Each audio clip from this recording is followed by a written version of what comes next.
Hi అండి. Welcome back to our channel GVK vlogs and cooking. ఈరోజు వీడియోలో hotel స్టైల్లో మైసూర్ బోండాలు ఎలా తయారు చేసుకోవచ్చో చూపించబోతున్నాను. పర్ఫెక్ట్గా చేసుకునే విధానం చూపిస్తానండి. జనరల్గా చాలామందికి మైసూర్ బోండా చేసేటప్పుడు షేప్ సరిగ్గా రాదు. అలాగే లోపల పిండి పిండిగా ఉంటుంది. అలా చేస్తే ఇంట్లో వాళ్ళు వంకలు పెడుతూ ఉంటారు. సో అలా కాకుండా పర్ఫెక్ట్గా లోపల స్పంజీగా ఫ్లఫీగా రౌండ్ షేప్గా బయట హోటల్లో ఉన్నట్టు రావాలి అంటే ఎలా చేసుకోవాలి, పిండి ఎలా కలుపుకోవాలి అనేది ఈ వీడియోలో నేను క్లియర్గా చూపిస్తాను. నేను చెప్పిన కొలతలతో చేస్తూ పర్ఫెక్ట్గా బోండాలను హోటల్లో లాగా మనం తయారు చేసుకోవచ్చు. సో లేట్ చేయకుండా మైసూర్ బోండా ప్రిపరేషన్ ఏంటో చూసేద్దాం రండి. సో ఫస్ట్ మైసూర్ బోండాకి ఒక బౌల్ తీసుకొని అందులోకి ఒక కప్పు దాకా పుల్లటి పెరుగు తీసుకోండి.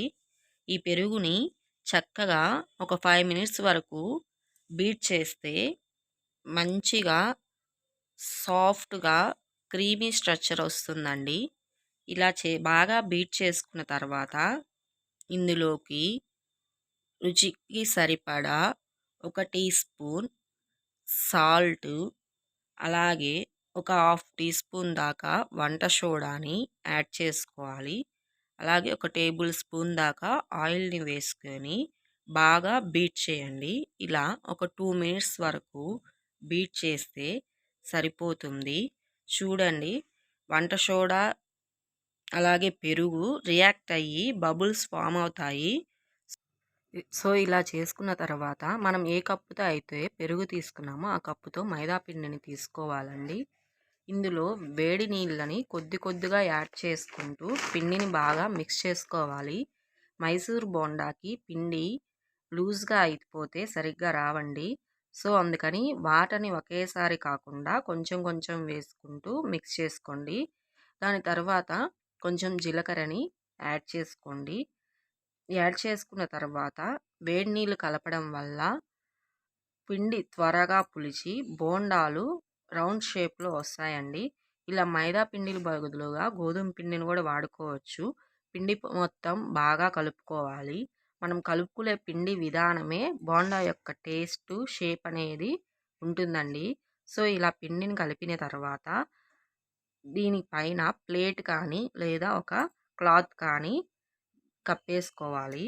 ఇలా కప్పుకొని ఒక 1 అవర్ తర్వాత పిండిని ఓపెన్ చేస్తే ఇలా బబుల్స్ ఫామ్ అవుతుంది.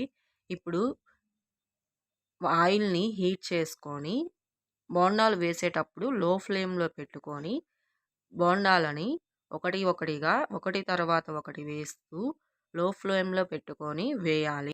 పిండి చేతికి అంటుకోకుండా కొంచెం వాటర్ని యాడ్ చేసుకుంటూ చేతికి పిండిని కొద్ది కొద్దిగా తీసుకుంటూ ఆయిల్లో బోండాలు ఎన్ని వస్తే అన్ని స్లోగా డ్రాప్ చేయండి. మీరు ఎలా వేసినా కానీ పిండి బాగా కలుపుకుంటే బోండా అనేవి రౌండ్ షేప్ వస్తుందండి. ఇలా చేసిన తర్వాత మంటని లో ఫ్లేమ్లో పెట్టాలండి. రౌండ్గా అవుతూ లైట్ గోల్డెన్ కలర్ వచ్చే వరకు ఫ్రై చేసుకోవాలి. ఇలా క్రిస్పీగా వచ్చిన తర్వాత వాటిని తీసుకొని టిష్యూ ఉన్న బౌల్లోకి ట్రాన్స్ఫర్ చేసుకోండి. ఇలా మనం మైసూర్ బోండాని చేసుకుంటే ఆయిల్ కూడా ఎక్కువ పీల్చదండి. చాలా పర్ఫెక్ట్గా వస్తాయి. ఇన్ కేస్ ఎక్కడైనా ఆయిల్ ఉన్నా కానీ టిష్యూ పేపర్ అనేది పీల్చేస్తుంది. ఈ విధంగా మీరు కూడా ఈ ప్రాసెస్ని ట్రై చేయండి. ట్రై చేసిన తర్వాత మీ ఇంట్లో వాళ్ళకి పెట్టి అది ఎలా ఉందో, ఎలా కుదిరిందో నాకు కామెంట్స్ సెక్షన్లో షేర్ చేయండి. ఈ రెసిపీ కానీ మీకు నచ్చినట్లయితే ప్లీజ్ సబ్స్క్రైబ్ చేసుకోండి, షేర్ చేయండి, లైక్ చేయండి. Thank you for watching.